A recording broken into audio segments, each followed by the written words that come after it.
Welcome to Subscription Prescription, the podcast where you get the information you need to scale your subscription program.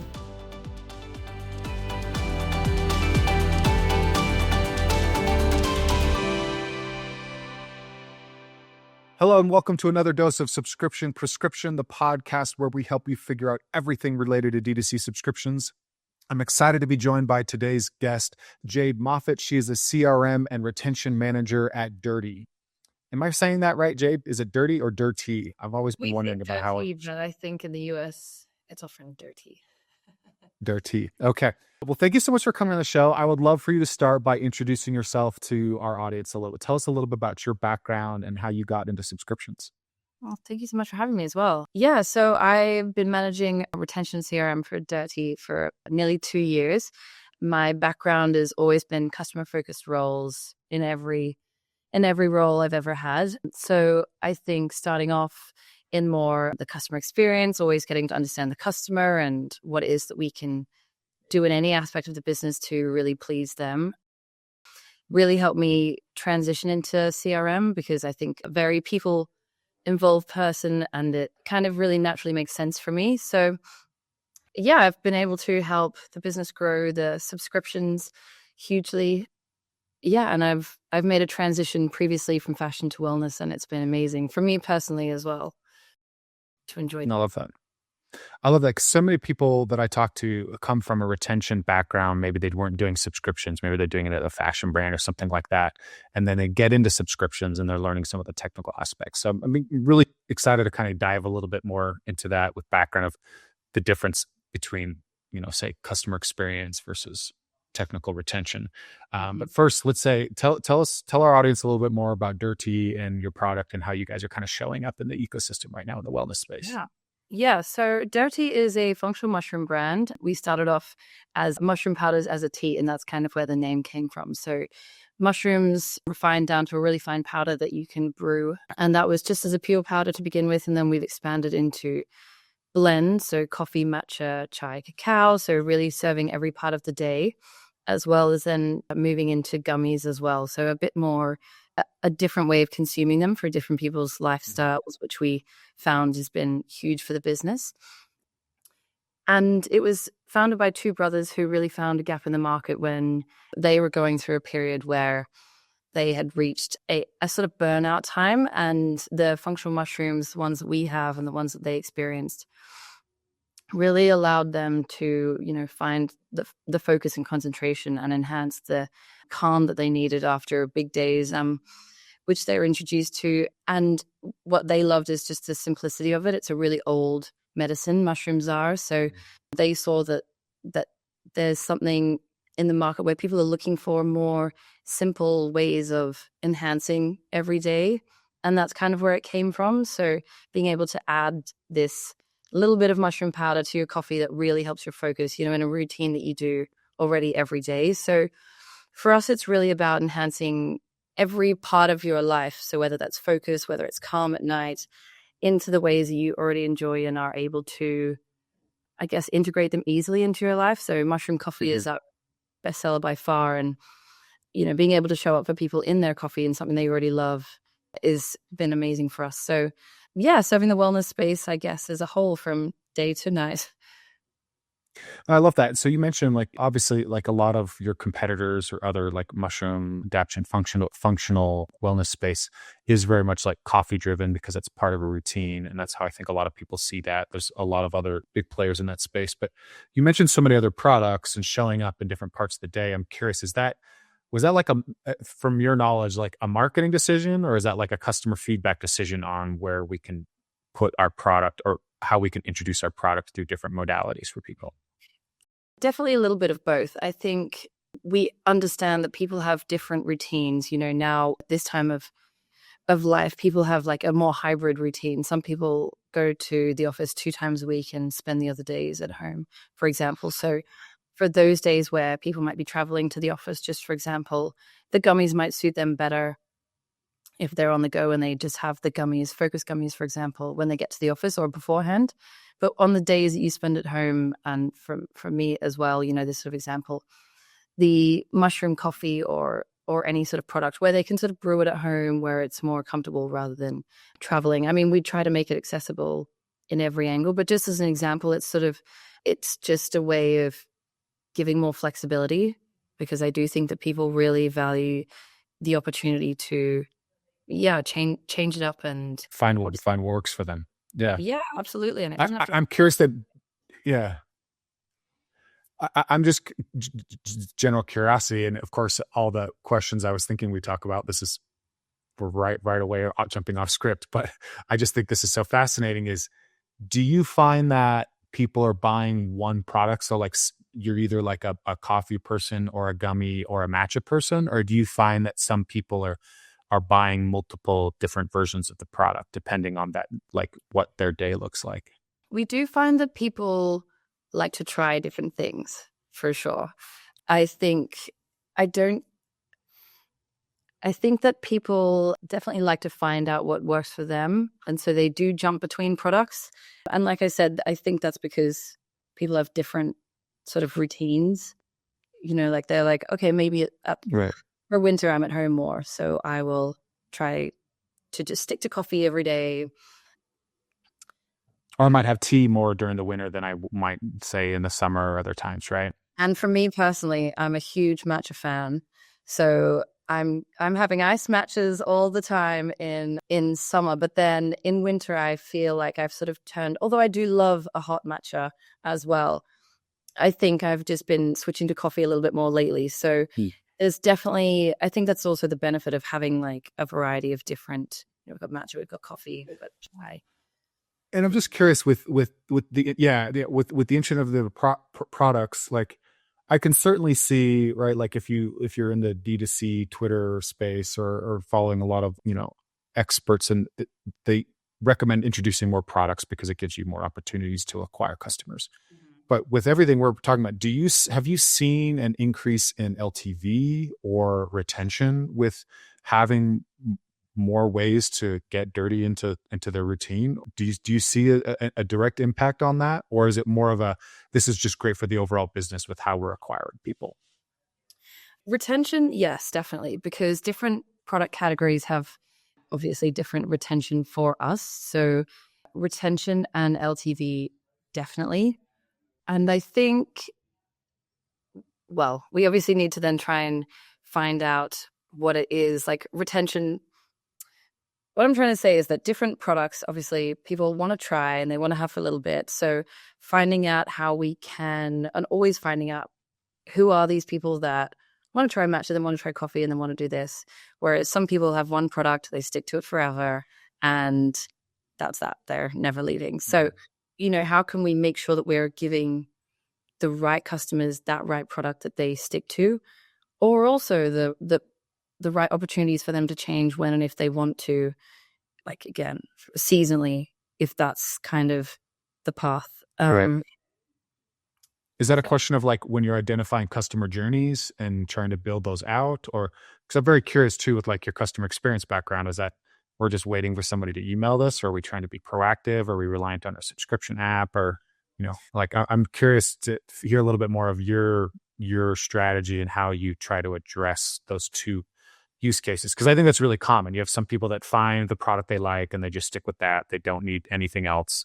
Yeah. Versus somebody who's interested in trying other things, or they want to have multiple things, right? They might be getting gummies every 3 months. They might be getting matcha every month, kind of thing. Like, I'm kind of curious to hear your strategy for that, because I know it could very quickly become very complex to try to manage all of that and try to build ideal like workflows for everybody. So how have you thought about that or built that out inside of your business? Yeah, I mean, I think you have to look at like, what's the uptake of the product? Is everybody just coming for the first month and then they're dropping off? And what are we asking them? Why would they be leaving if it's not,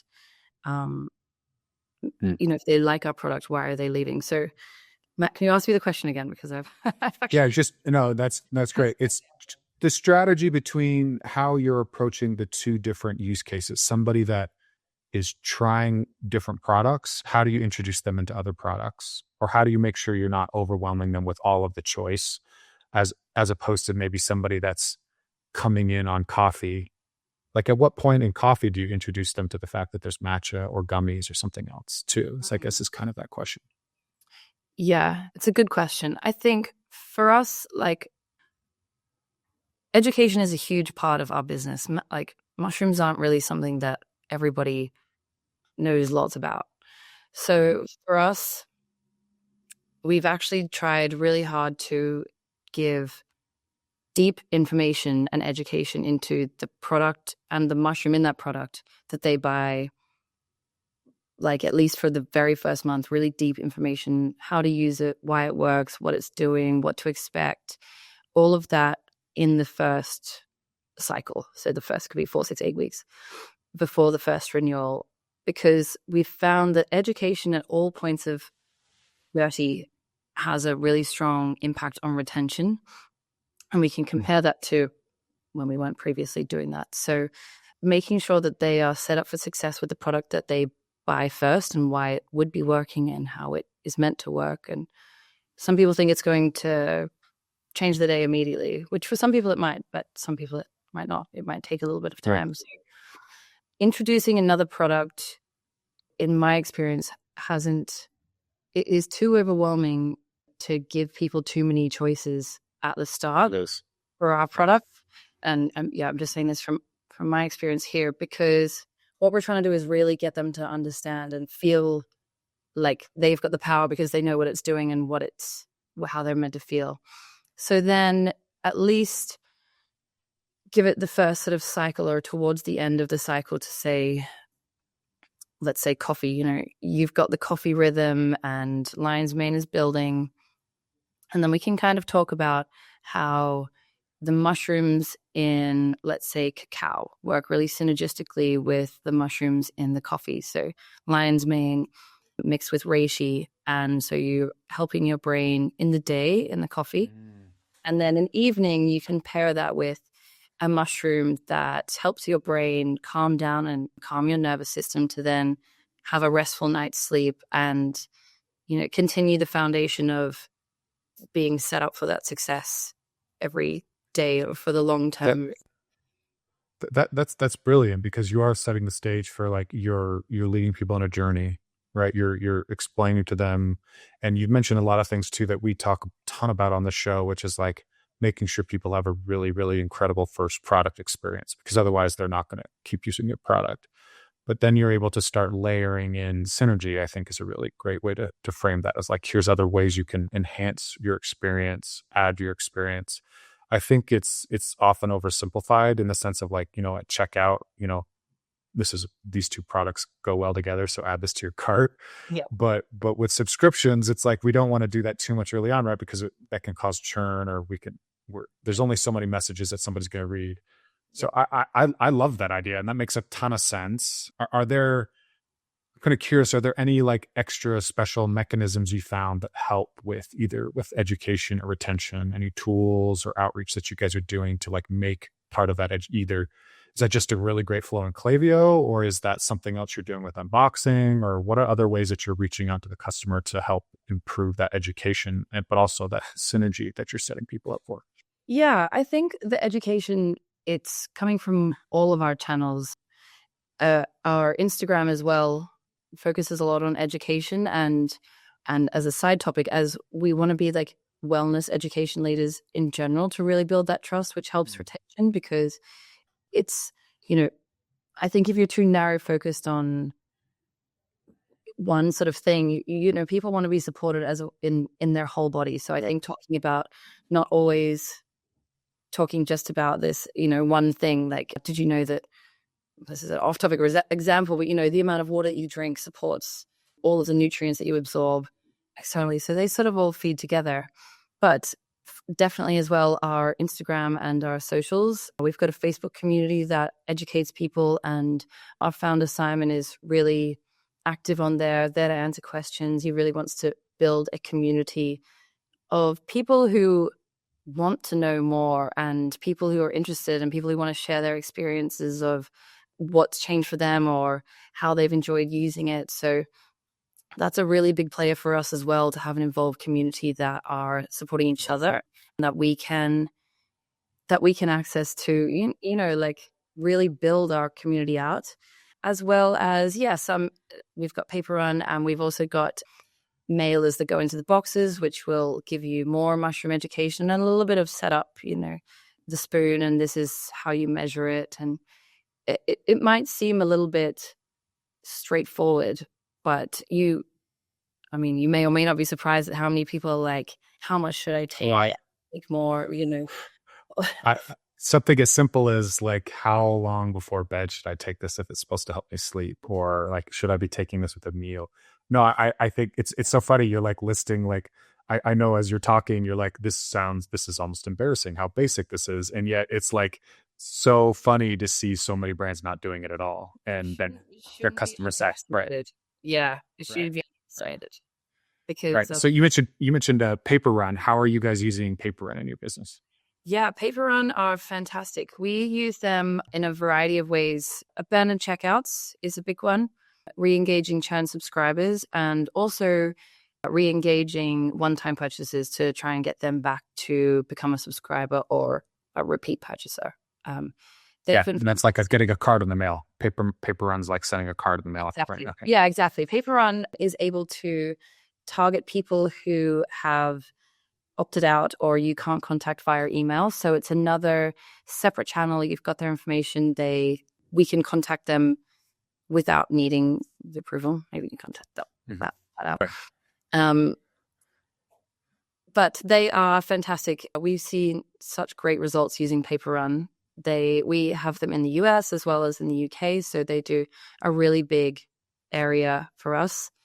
We've done a few different experiments as well, just to definitely test a few theories that we've had. They also help us we have a loyalty program. So anybody who has become unengaged and has loyalty points, we want to get them back. And it's like free money kind of thing. You've got credits that they earned a while ago. Don't forget, you can come back and use them. That's a brilliant use case. Abandoned checkouts and re-engaging churn subscribers are a huge win for us. We did one test a few months ago, and we actually saw, this was actually a re-engaging one-time purchases, but we had a holdout group and a test group, and we saw a 200% lift in the test group that we did send the mailers to for conversion rate. So it's triggered by events. So it is with the customer, I should say, in just a few days. So you're so fresh in the customer's mind, and it's been a real game changer for us for sure. I love that. One of the things I told Gabriel on their team, I haven't seen a brand test this yet because everybody's so worried about churn, but I'd love to see like a day 15, day 20 mailer with education or some kind of check-in like that to see if that helps retention. But everybody's worried about. I haven't gotten a brand to test it yet because everybody's worried about it. Which I get. It potentially could cause a lot of churn issues, but I think that if you're worrying about getting people using the product, it is a great way to get something physical in front of somebody. You mentioned Winbacks. I'm kind of curious. I like asking every brand this question. Are you guys doing, because it's something I've been fixating on a little bit the last 5-6 months, which is, are you testing the same, like, hey, you were on a coffee subscription, come back to a coffee subscription as the Winback? Or is it, hey, you were on a coffee subscription, here's a matcha or a gummy or other product? I'm just kind of curious what your Winback offers look like that you feel like are working for you guys. Yeah. Yes, we are testing them individually, but also targeted to the cancellation reason. So I think that's really important to note that not everybody's going to get the same message. It's not just like, hey, you've gone, come back. It's like, oh, you had too much product. Do you want to try changing your frequency or find a way that works for you? And definitely, do you want to try a different product is like definitely one of the big ones. And I think advantageously for us, a variety of our products have the same mushroom or we have different formats. So it's like if lion's mane is what you're looking for because you're looking for cognition and memory, why not try it in a gummy if you didn't like the coffee? So breaking that up into reason and product is making it more targeted, has more success. And you can also then, because it's so split out, you can see if it's definitely making a difference or not. Yeah, I love that. Yeah, it's so interesting because you can get people that, like you said, if it's product and then the delivery system isn't necessarily as important, or if somebody's canceling because of expense or some other reason, you can be much more targeted. And I think that's the right way to go. It's always difficult though when you're depending on scale, what the ROI is for that, right? Like how much work are you going to spend on 5% of your canceled subscribers as opposed to a much larger audience? Okay, cool. Yeah. I'm really, oh, you're going to say something? Sorry. I was just going to say, I think in the win-back flow, it's also important to test different offers as well. If you are testing offers in your win-back, so we want to obviously win back people before we need to give them an offer, but I think, timing wise and frequency is a big one, but we've also seen success in winning back people. You have a theory and sometimes it doesn't work the way you want it to, whether it's like come back for a discount on your next order or come back for some travel sachets because it's coming up to whatever season, or and it might be a different sachet to what they had. So I think testing different offers is, if you're not doing it, definitely worthy of doing in a win back. Yeah, and that's why when I say I've been a little fixated on it lately, that's actually because of that. It's a client that we were working with last year where we were seeing success on like a bundle offer. Like say they have two main SKUs, they sell product A, product B. Their success on come back for product A and B together, which work well together, and here's a really aggressive discount on buying them together. And so that offer actually in some ways was more aggressive than maybe what got them in the door in the first place. But they're also spending more because they're buying two products now instead of one on a subscription. And so I think it's so funny with acquisition. We're always worrying about offers, trying to test it on offers to get people in the door. But winbacks, it's often like we're just testing discounts or we're targeting different content based off of reasons instead of like what you just said, thinking through like, okay, what's a good offer here to get somebody to come back? Hey, here's some travel sachets. Here's this, like, here's a free matcha sample when you buy the coffee, or, all those different combinations you have possible. So I really like hearing that because I think that it also just gives you a lot more to test and to play with and some of those ideas. Yeah, it just gives you more answers for sure. Like if the more things you can test gives you the more answers. So us, we've now got sachet. If we haven't, as the business is growing, we've now got sachet, so we can test that with, and whether the majority of people who are taking us up on the offer of getting the sachets, if they re-engage, what were they buying originally? Is it the coffee people because they want to take coffee with them, or is it dummies because they wanted to try coffee? So yeah, I would say that it's just the more testing you do, the better always.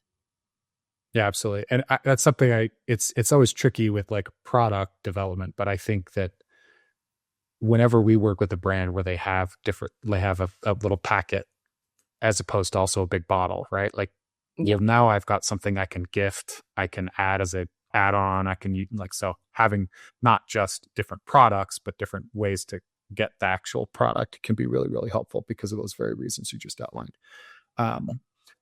Jade, I'm really curious, like before I ask for your final thoughts, right, is I have kind of like one big question around customer experience and stuff, which is how do you internally, as I'm assuming, I'm going to put a couple words in your mouth here, as somebody who's come from customer experience, you care a great deal about great customer experience.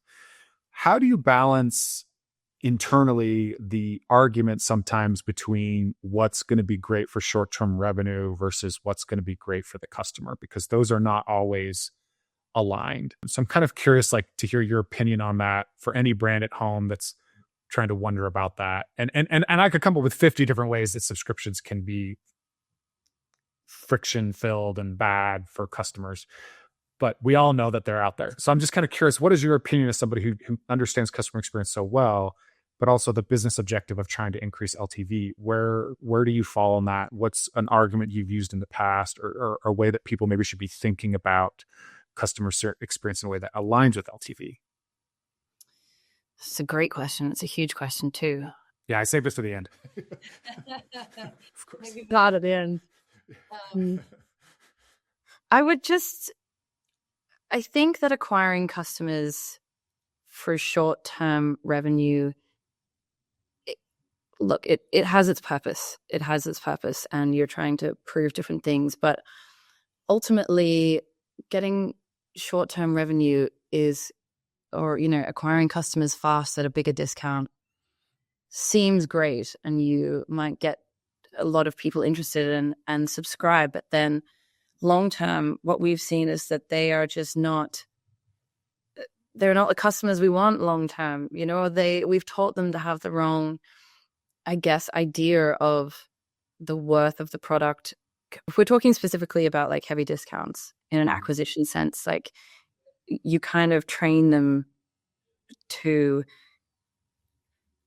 perceive the value of your product differently, which is not what we obviously want them to do, because we want them to be around long term. And subscriber discounts for the period that they're subscribed for it should already be incentive enough to be a subscriber. And I think if you're getting people at the right discount, if you have a standard discount all the time, if you're getting them at the right price, your job is to heavily educate them on the value of that price, because it's not that if they've justified it the first time to try it, they can find the justification if they see and feel that it's working. So our job as the people who then communicate with them is to help them understand and educate what benefit this is having and how this is helping their life and how this looks in the long term. So we want them to trust us and to stay around and not come for not the wrong reasons, but for, like a meaningful reason kind of thing, not just because it was exciting and jazzy and all of that. So does that answer your question? I feel like I went a little bit off. Oh yeah. No, you're doing a great job, because you're explaining, like, I mean, you're saying things, but there's also things in between what you're saying, which is like, hey, when you build a great education and build a great customer experience, you unlock good subscribers, right? So Yeah, you're not focusing on, and I think you said something that I have said so many times, but that I also feel like, people cancel. So a very typical move is, hey, people cancel. The cancellation reason they select is too expensive. And the hard part for me in that is always, that is the easiest thing to say. It's like, if I'm going to buy a new car and it seems really expensive, I'm not going to pay for that. But if I do a test drive and this car is like the greatest car I've ever driven, I'm not thinking about expense as much anymore, right? And same thing with like supplements and everything else on a much smaller scale. So if somebody's saying too expensive, is it because they just lost their job and they just don't have a budget for this? Or is it there's not enough perceived value in the price? exactly. And if so I often like splitting those out in cancellation reasons, but you just laid out the whole like psychology behind that, which is, we're going to do our damnedest to explain the value of this product and why it's going to be beneficial and how it's going to work and why it costs what it does, so that that's never going to be a question for you. And then you're aligning the business and the customer experience, because not only are you then, potentially improving LTV because of that, but you're also providing a great customer experience. So yeah, you did a phenomenal job answering that question, which was, again, really, really, really big, I think, and one that most brands are trying to balance and trying to figure out. So I think that's a really great way to think about that. Sorry, just on customer experience, I would also say just a little bit in retention, but also like email campaigns and messaging that we do in general is something that I think is really valuable. I sit right with our customer experience team here, so we're always just a little bit away, but just to sort of say, like, sense check some things, some messaging. Like, I think it's really easy when you're in it to just think that, oh yeah, this all makes sense, because it makes sense to me. But just to sort of sense check, like, do you guys see any areas here that the customer might have a question on that I can answer in this messaging before it comes to you? And of course, we need to make sure we've got the right answers if it does come to them. But I think having a customer experience team really involved, which every business should absolutely have, a customer experience team that is really sharing the insights often. Having them involved is really valuable, because you can kind of, like I said, answer the questions or anything that they see from the customer's eyes before it gets to them, to make sure the experience all lines up. Yeah. Hey, we get a lot of questions about this, that people seem to email about this more than other things. Why aren't we educating people on that? Or, hey, we get questions about, like, can I take this with milk, or can I do this with it? Right? Like, okay, there's an opportunity. Or, hey, why we don't want to say that, because that's flies in the face of everything else we've said and all these other messaging and stuff like that. So I think that's a great point. And I think just kind of like following up with that as kind of like just a general wrap up question. Is there anything from your experience on retention, community, or customer experience that you see or that you wish other subscription brands were doing, or that you see as an opportunity for people to do a better job at? Um, Or call it your one piece of advice for a retention manager working on a brand. what my one piece of advice for retention manager, I mean, constantly having feedback loops from your customers is going to be so valuable for any business. And you need to have it at different touch points and the right touch points. We're talking about like the site pop-up, which is a good one for acquisition. What are you most interested in? That's really helpful for campaigns and the way we structure our site and the things we talk about. And then we're talking about win-back flows as well. Like we're saying, they've canceled for this reason, and they said they had too much product, but asking a further question into that. And we constantly do surveys, and just having the more feedback loops that you can have, the most feedback loops that you can have to get deeper insights is going to give you so many opportunities that you might not have thought about yourself, because we see it on the outside and we think it feels like this. But if you've just discovered the brand today, they don't have the backstory of all of the changes you've made to get to the point. They're experiencing it now. So I think, everything from packaging, ask people if they love or hate the packaging, or what is it about the usability, it doesn't fit in my cupboard well, or I don't like it in my bag, or just asking deeper questions to get who the person is and their lifestyle is going to be incredibly valuable. And if you're asking someone to give their honest, perhaps bad feedback, and you Right. like are looking because you might change that, I think it's really important to follow up with those people or just acknowledge that they've given that feedback.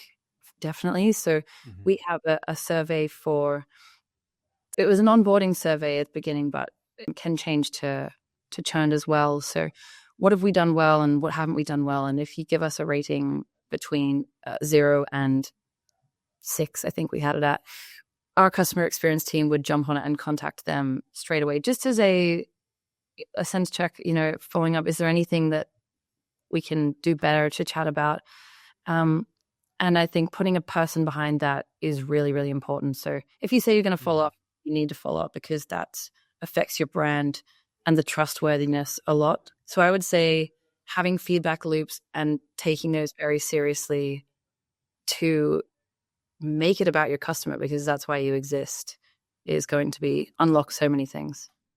I love that. I couldn't agree more. I think that's the missing piece for a lot of people, is they're not paying attention to those, right? Maybe they have a post-purchase survey. Maybe they're obviously doing a cancellation flow, but doing periodic surveys, check-ins that Definitely. tag in your customer experience team, your on-site, how people are signing up, all that stuff, I think creates a really, really interesting picture and allows you to, that's what we always say. You start with, you start with churn and move backwards with the reasons people are canceling. You can do a better job. Like, again, what you mentioned, they too expensive.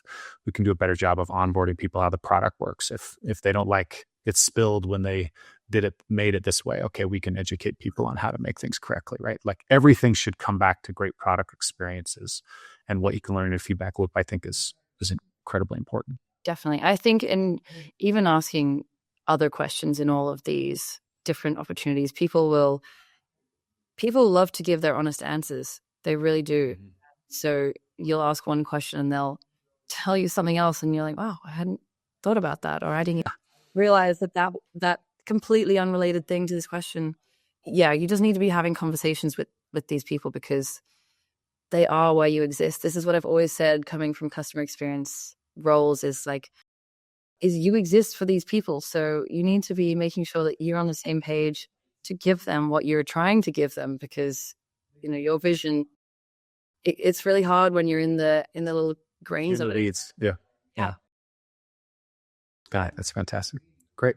Well, thank you so much for coming on the show, Jade. Everything you're saying is just absolutely incredible. It was one of my favorite interviews, I think, actually, for recent memory. So phenomenal job. Thank you so much. Thank you. Thank you so much for having me.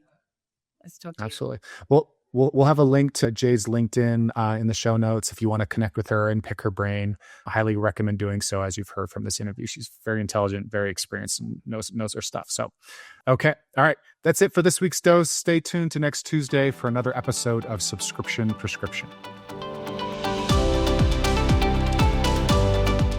That's it for today. Thank you for tuning in. Please subscribe so that you can get notified when new episodes come out each week on Tuesdays.